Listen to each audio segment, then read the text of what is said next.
Hello friends, Patel દીપક ચેનલમાં આપનું હાર્દિક સ્વાગત છે. મિત્રો, અગાઉ આપણે વિડીયોમાં જોયું કે CRS પોર્ટલમાં એન્ટ્રીઓ કઈ રીતે કરશું અને કેટલા ડોક્યુમેન્ટ્સની જરૂર પડશે એ બધું.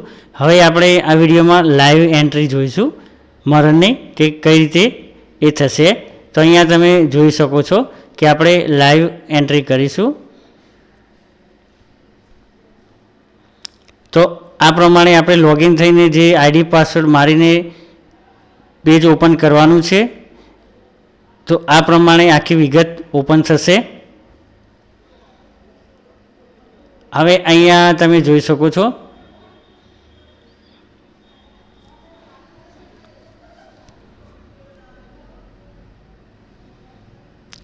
ઇંગ્લિશ, ગુજરાતી અને તારીખો. અહીંયા મરણની તારીખ ફરીથી કન્ફર્મ ડેટ લખવાની રહેશે. દાખલા તરીકે 9/9. અહીંયા કન્ફર્મ ડેટમાં પણ 9/9. ત્યારબાદ ટાઈમ ઓફ ડેથ, તો અહીંયા ટાઈમ લખવાનો રહેશે. તો ત્યાં ક્લિક કરશો એટલે ઘડિયાળ ઓપન થશે. દાખલા તરીકે 2 વાગે બપોરે ઓફ થઈ ગયા છે, તો એ બપોરનો સમય આપણે લખીશું. અહીંયા એમની જન્મ તારીખ, જે મરણનાર વ્યક્તિ છે એની, તો એ તમને એનું આધાર કાર્ડ છે તેમાંથી મળી રહેશે. તો આપણે ત્યાં જન્મ તારીખ, આધાર કાર્ડ કે જે ડોક્યુમેન્ટ્સ લાવ્યા હોય એ લોકો, પાન કાર્ડ, એમાંથી તમને મળી જશે. તો ત્યાં આપણે જન્મ તારીખ લખશું એટલે ઓટોમેટિક અહીંયા એજ સેટ થઈ જશે. જો આ રીતે કેલેન્ડર ઉપર ક્લિક કરીને તમે સાલ ને વર્ષ ને તારીખ શોધી શકશો.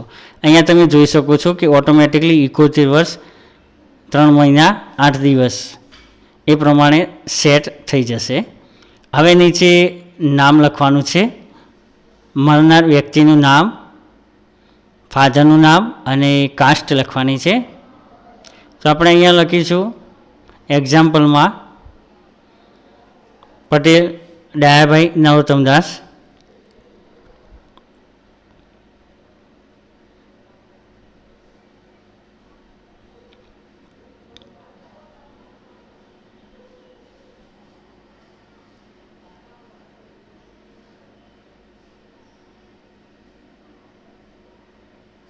તો તમે નીચે જોઈ શકો છો કે ઓટોમેટિકલી ગુજરાતી થઈ જશે. હવે મિત્રો, ઘણા શબ્દોમાં ગુજરાતી થવામાં પ્રોબ્લેમ થાય, તો તમે ત્યાં ક્લિક કરીને કીબોર્ડથી પણ કરી શકશો.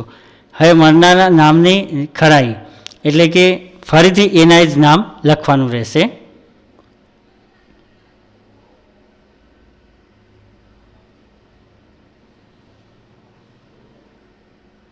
ત્યારબાદ અહીંયા જોઈ શકો છો મધરની ઇન્ફોર્મેશન, એટલે કે મરનાર વ્યક્તિ છે એમની માતાનું નામ. હવે દાખલા તરીકે 70-80 વર્ષના કોઈ વડીલ મરી ગયા હોય, ઓફ થઈ ગયા હોય, તો એમની માતાનું નામ મેળવવું મુશ્કેલ બને, તો પણ એમના સગાવાળાથી મળી જશે. પણ આમાં એક ડિટેલ્સ છે કે આ આધાર કાર્ડ નંબર માગે છે. તો જે લોકો ઉંમરલાયક છે તો એ આધાર કાર્ડ નંબર લખવો ફરજિયાત નથી. ફક્ત તમે સિંગલ નામ ખબર હોય તો સિંગલ નામ પણ લખી શકો છો.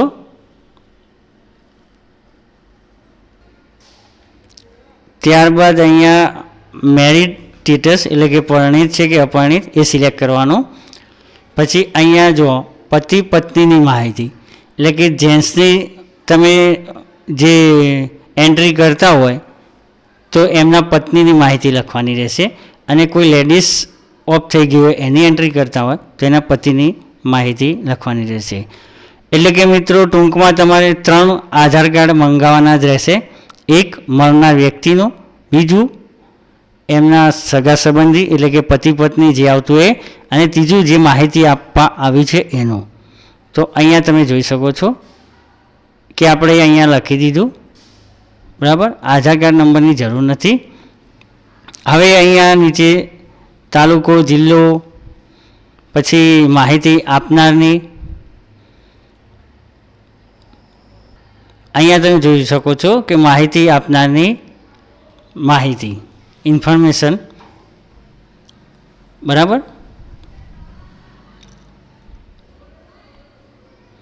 ત્યારબાદ બધી માહિતી ભરાઈ જાય એટલે સેવ ઓપ્શન પર ક્લિક કરીશું એટલે બીજું સ્ટેપ આગળ જશે.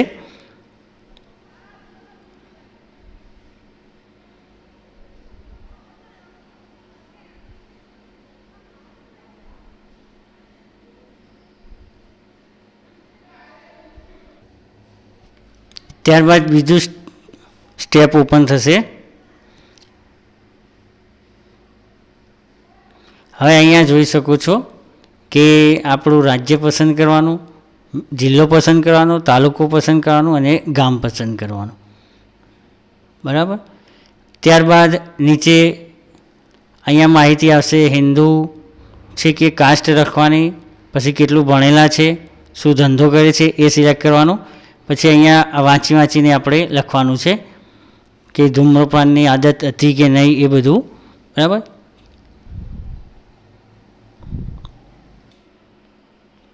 ત્યારબાદ અહીંયા ડોક્યુમેન્ટ્સ અપલોડ કરવાના રહેશે.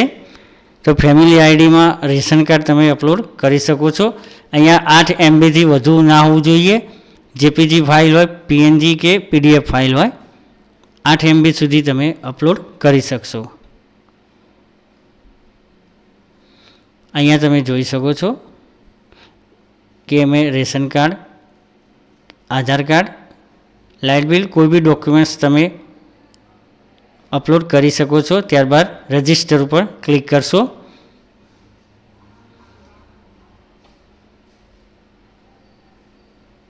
એટલે એપ્રુવલ ડાઉનલોડ સર્ટિફિકેટ એવો ઓપ્શન લખાઈને આવી જાય છે, જુઓ તમે જમણી બાજુ, અને આપણું સર્ટિફિકેટ તૈયાર થઈ જશે. તો આ પ્રમાણે સર્ટિફિકેટ તૈયાર થશે. અહીંથી તમે પ્રિન્ટ પણ આપી શકો છો અને ડાઉનલોડ પણ કરી શકો છો.